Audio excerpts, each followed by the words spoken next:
السلام عليكم البنات، نتمنى تكونوا بخير وعلى خير ومناقصكم خير وفي صحه جيده واموركم على ما يرام ان شاء الله يا ربي وبحوله.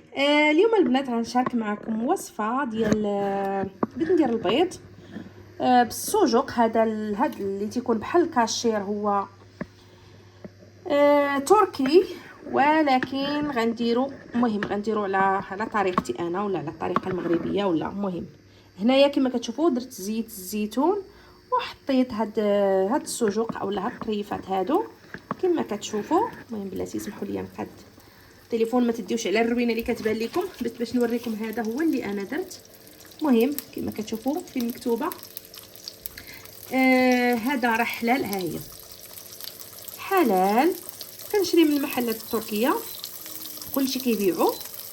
المهم هنايا خديت انا منه هاد الباكيه هذه فيها تقريبا فيها 200 غرام اللي فيها. هنا هي فينك ها هي 200 غرام هاتي باش ما يطيحش ليا. هنا تقريبا درت منها النص انايا. تيبانوا ليا هاهما تجمعوا، ما تديوش عليا طاحوا ليا هادو. كيبانوا ليا هادو هما بديتي يتجمعوا. غنقلب على بليصه ونحط وحدين اخرين هكا. نزيد شويه. فين هي المقيله؟ بلاتي صبروا قاد المقيله. قلت نجي معكم بهذا الفيديو شحال هذا ما بقيت صورت شي فيديو. نتمنى يا ربي تكونوا بخير وعلى خير. بلاتي ندور باش نشد هنا مقاد. فوالا كما كتشوفوا. وهنايا عندي البيض البلدي. شكون اللي عاقل على من البنات القدام اللي كانوا متبعيني هذا العشيش هذا اللي دايره هاد بصراحه دايره هاد. المهم هاد الكويس هذا ودايره فيه شويه ديال التبن ودايره فيه البيض هكا. المهم هذا راه البيض البلدي كنشريه كنمشي ليه من عند الفلاح منين كنجيبو. وهنا كما كتشوفوا بداو كيتقلاو شويه هاد السجق ولا هاد سميتو الكاشير دايرين بحال الكاشير. المهم هو تيكون شويه بصراحه قاصح على الكاشير. كما كتشوفوا البيض هنايا انا البنات راه البيض غاسلاه ومسحته عاد باش حطيته هنايا. كما كتشوفوا كندير بيضه يعني وحده مورا الاخرى. شوفوا تبارك الله ما شاء الله كيفاش المح ديالو صفر. كما قلت لكم راه بلدي. وشوفوا الصفر ديالو حتى هو صاين كامل يعني ماشي كيكون. المهم كيفاش نشرح لكم فريش كما كيكون. شفتوا الصفر ديالو تبارك الله صفر مزيان عاقد غادي الاورانج. واخا كتشوفوا هذا البيض حنايا كما كنعرفوا في المغرب عندنا هذا البيض اللي تيكون احمر كنعرفوا انه كيكون رومي ما كيكونش بلدي. كما كتشوفوا تقدروا ديروها وصفه ديال الفطور، تقدروا ديروها ديال الغداء، تقدروا ديروها عشاء كما عجبكم. انا بصراحه كنديرها للغداء. ما كنقدرش نتعشى بالبيض هكا ولا نفطر به مع الصباح نهائيا، خصوصا مع الصباح نهائيا ما نقدرش نفطر بالبيض. المهم ما شكيت عليكم كيضرني في المعده.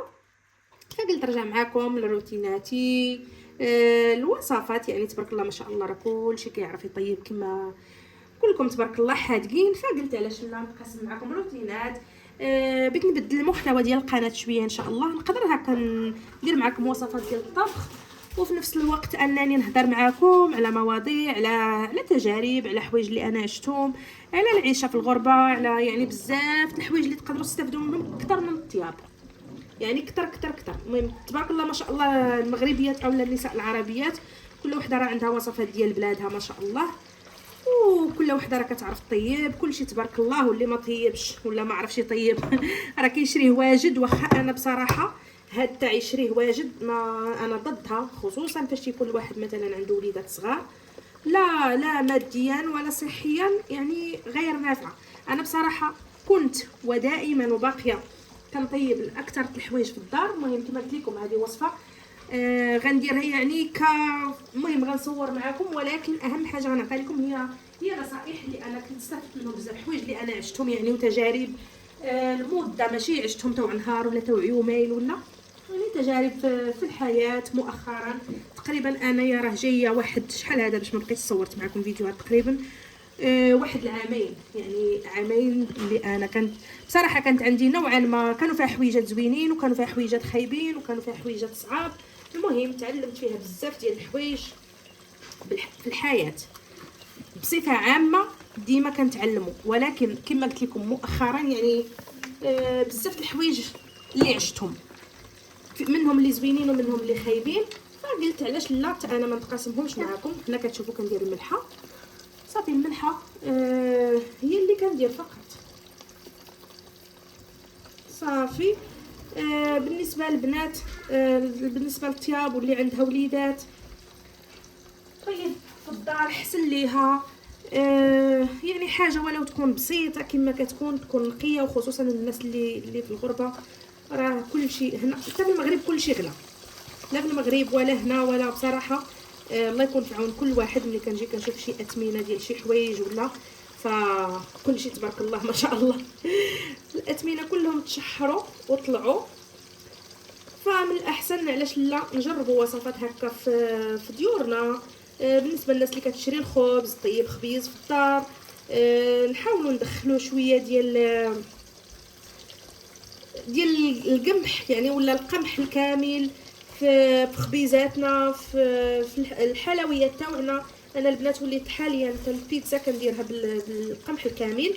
بالنسبه للبنات اللي في الغربه غيقولوا لي منين كتشريها خديجه، المهم راه كاين المحلات كلهم كاينين فيهم عندهم هذاك القمح الكامل. وبصفه عامه في المانيا انا كنشري القمح حبوب وكنطحنو.